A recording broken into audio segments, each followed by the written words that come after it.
ಎಲ್ಲೋದ್ರು KR ಪುರಂನ ಶಾಸಕ ಭೈರತಿ ಬಸವರಾಜ್ ಅವರು ಅಜ್ಞಾತ ಸ್ಥಳದಲ್ಲಿದ್ದುಕೊಂಡೇ ಕಾನೂನು ಹೋರಾಟಕ್ಕೆ ಮುಂದಾದ್ರ ಹಾಗಾದ್ರೆ ನಿರೀಕ್ಷಣಾ ಜಾಮೀನು ಅರ್ಜಿ ಹೈಕೋರ್ಟ್ನಲ್ಲೂ ಕೂಡ ವಜಾ ಆಗಿದೆ. ಬಿಕ್ಲು ಶಿವ ಮರ್ಡರ್ ಪ್ರಕರಣಕ್ಕೆ ಸಂಬಂಧಪಟ್ಟಂತೆ ಆರೋಪಿಯಾಗಿರೋದು ಭೈರತಿ ಬಸವರಾಜ್. ನಿರೀಕ್ಷಣಾ ಜಾಮೀನು ಅರ್ಜಿ ಹೈಕೋರ್ಟ್ನಲ್ಲೂ ವಜಾ ಆಯಿತು. ಈ ಹಿನ್ನೆಲೆಯಲ್ಲಿ ಅವರನ್ನ ಯಾವುದೇ ಕ್ಷಣದಲ್ಲಿ ಬೇಕಾದರೂ ಅರೆಸ್ಟ್ ಮಾಡ್ತಾರೆ ಅಂತ ಹೇಳಲಾಗಿತ್ತು. ಯಾವಾಗ ಅವರ ಅರ್ಜಿ ವಜಾ ಆಯಿತೋ ಆ ಕ್ಷಣದಿಂದಲೂ ಕೂಡ ಭೈರತಿ ಬಸವರಾಜ್ ನಾಪತ್ತೆಯಾಗಿದ್ದಾರೆ. ಪುಣೆಯಲ್ಲಿದ್ದಾರೆ, ಅಲ್ಲಿದ್ದಾರೆ, ಇಲ್ಲಿದ್ದಾರೆ ಅಂತ ಹೇಳಲಾಗ್ತಾ ಇದೆ. ಬಟ್ ಸಿಗ್ತಾ ಇಲ್ಲ, ಪೊಲೀಸರ ಕೈಗೆ ಸಿಗ್ತಾ ಇಲ್ಲ. ಜನಪ್ರತಿನಿಧಿಗಳ ಕೋರ್ಟ್ನಲ್ಲೂ ಕೂಡ ಅರ್ಜಿ ವಜಾಗೊಂಡಿದೆ. ಹೀಗಾಗಿ ಸುಪ್ರೀಂ ಕೋರ್ಟ್ನಲ್ಲಿ ನಿರೀಕ್ಷಣಾ ಜಾಮೀನಿಗೆ ಅರ್ಜಿ ಹಾಕುವಂತ ಸಾಧ್ಯತೆ ಇದೆ. ಅಜ್ಞಾತ ಸ್ಥಳದಲ್ಲಿದ್ದುಕೊಂಡೇ ಸುಪ್ರೀಂ ಕೋರ್ಟ್ ಮೊರೆ ಹೋಗಲಿದ್ದಾರೆ. ಹಾಗಾದ್ರೆ ಶರಣಾಗತಿಯಾಗುವುದು ಎಂಬುದರ ಬಗ್ಗೆಯೂ ಕೂಡ ಸಮಾಲೋಚನೆ ನಡೀತಾ ಇದೆಯಂತೆ.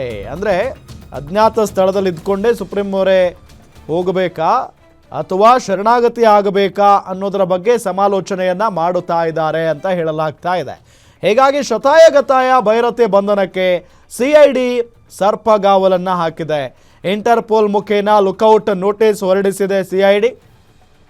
ಲುಕೌಟ್ ನೋಟಿಸ್ ಅಂತ ಅಂದರೆ ಯಾವುದೇ ದೇಶಕ್ಕೂ ಕೂಡ ಇವರು ಪರಾರಿ ಆಗುವ ಹಾಗಿಲ್ಲ, ಜೊತೆಗೆ ಎಲ್ಲೂ ಹೋಗೋ ಆಗಿರಲ್ಲ ಇವರು. ಆದರೆ ರಾಜ್ಯ ಬಿಟ್ಟು ಹೋಗಿದ್ದಾರೆ ಈ ಸಂದರ್ಭದಲ್ಲಿ. ಇದು ಕೂಡ ಮಹಾ ತಪ್ಪು. ಕಳೆದ 5 ದಿನಗಳಿಂದ ತಲೆಮರೆಸಿಕೊಂಡಿದ್ದಾರೆ ಶಾಸಕ ಭೈರತಿ ಬಸವರಾಜ್ ಅವರು. ಒಟ್ಟು 3 ತಂಡಗಳಿಂದ ಹೊರ ರಾಜ್ಯಗಳಲ್ಲಿ ಹುಡುಕಾಟ ನಡೀತಾ ಇದೆ. ಮೊಬೈಲ್ ಸ್ವಿಚ್ ಆಫ್ ಆಗಿದೆ. ಕುಟುಂಬದವರ ಜೊತೆಗೂ ಕೂಡ ಇವರ ಸಂಪರ್ಕ ಇಲ್ಲ. ಆತ್ಮೀಯರಿಗೂ ಕೂಡ ಇವರು ಫೋನ್ ಮಾಡಿಲ್ಲ. ಜಾಣತನದಿಂದ ಕ್ಲೂ ಸಿಗದೆ ಅಜ್ಞಾತ ಸ್ಥಳದಲ್ಲಿದ್ದಾರೆ ಭೈರತಿ ಬಸವರಾಜ್ ಅವರು ಅನ್ನೋದು ಗೊತ್ತಾಗ್ತಾ ಇರುವಂತ ಸಂಗತಿ.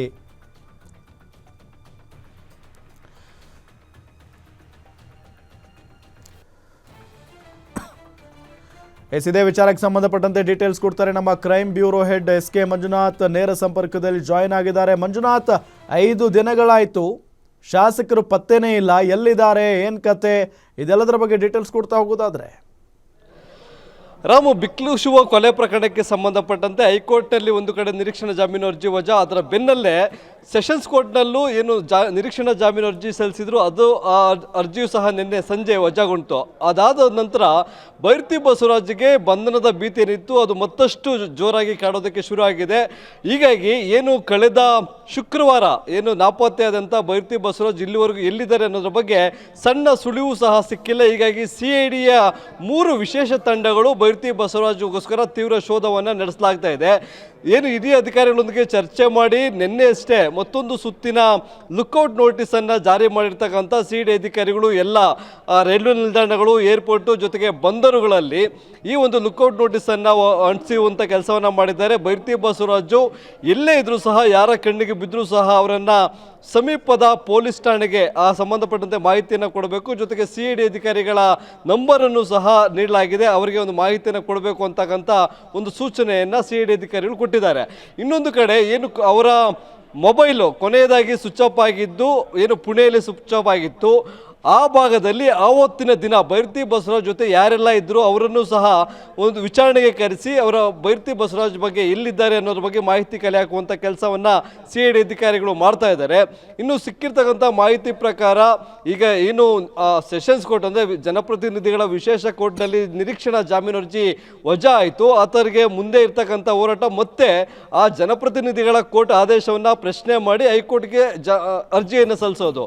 ಹಾಗಾಗಿ ಅರ್ಜಿಯನ್ನು ಸಲ್ಲಿಸುವಂಥ ಕೆಲಸವನ್ನು, ಅದಕ್ಕೆ ಬೇಕಾದಂಥ ಯಾವ ವಕೀಲರನ್ನ ನೇಮಕ ಮಾಡಬೇಕು ಅನ್ನೋದ್ರ ಬಗ್ಗೆ ಈಗ ಅಜ್ಞಾತ ಸ್ಥಳದಲ್ಲೇ ಇರ್ತಕ್ಕಂಥ ಭೈರತಿ ಬಸವರಾಜ್ ಅವರು ಕಾನೂನು ಹೋರಾಟಕ್ಕೆ ಸಂಬಂಧಪಟ್ಟಂತೆ ಪ್ಲಾನ್ ಅನ್ನ ಮಾಡ್ತಾ ಇದ್ದಾರೆ.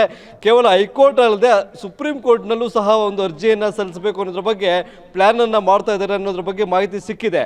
ಇಲ್ಲಿ ಒಂದು ಕಡೆ CID ಅಧಿಕಾರಿಗಳು ಹುಡುಕಾಟವನ್ನು ಮಾಡ್ತಾ ಇದ್ದಾರೆ. ಮತ್ತೊಂದು ಕಡೆ ಭೈರತಿ ಬಸವರಾಜ್ ಅಜ್ಞಾತ ಸ್ಥಳದಿಂದಲೇ ಕಾನೂನು ಹೋರಾಟ ಮಾಡೋದಕ್ಕೆ ಪ್ಲಾನ್ ಮಾಡ್ತಾ ಇದ್ದಾರೆ. ಈ ತನಿಖೆಗೂ ಹಾಜರಾಗದೆ ನಾನು ನಿರೀಕ್ಷಣಾ ಜಾಮೀನನ್ನು ಪಡೆದುಕೊಂಡೇ ಬರಬೇಕು ಅನ್ನೋ ಒಂದು ಬಂಡ ನಿರ್ಧಾರವನ್ನು ತೆಗೆದುಕೊಂಡಿದ್ದಾರೆ ಅನ್ನೋದು ಇಲ್ಲಿ ಕಾಣ್ತಾ ಇದೆ. ರಾಮ್.